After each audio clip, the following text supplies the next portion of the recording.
வழக்கறிஞர் பசும்பொன் பாண்டியன் தலைமையில் இயங்கும் அண்ணா திராவிட மக்கள் முன்னேற்ற கழகத்தின் சார்பாக நாங்கள் அனைவரும் அறிவாலயம் வந்திருக்கிறோம். கடந்த 7 ஆண்டுகளாக திராவிட முன்னேற்ற கழகத்திற்கு அண்ணா திராவிட மக்கள் முன்னேற்றம் ஆதரவு கொடுத்து வந்து கொண்டிருக்கிறோம். வருகின்ற 2026ஆம் ஆண்டு சட்டமன்ற தேர்தலில் அண்ணா திராவிட மக்கள் முன்னேற்ற கழகத்தின் சார்பாக 9 உத்தேசப்பட்டிய சட்டமன்ற தொகுதி கேட்டிருக்கிறோம்.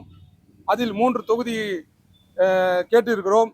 இங்கு அண்ணா அறிவாலயத்தில் நிலைமை செயலாளர் அண்ணன் பூச்சி முருகனிடம் நாங்கள் எங்களோட உத்தேச பட்டியலை கொடுத்திருக்கிறோம்.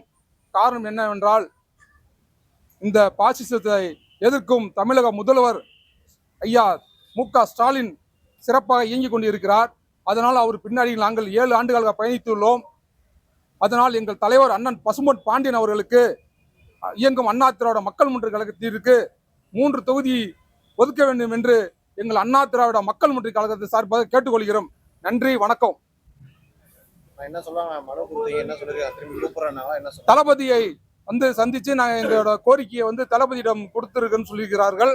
மீண்டும் அழைப்பதாக எங்கள் பொதுச் செயலாளரை அழைத்து பேசுவார்கள் தளபதியிடம் கூறுகன்னு சொல்லியிருக்கிறார்கள். மீண்டும் தளபதியிடம் எங்கள் பொதுச் செயலாளர் வந்து சந்திச்சு தொகுதி பங்கீடு பேச்சுவார்த்தை நடக்கும் என்று உறுதியளித்திருக்கிறார்கள்.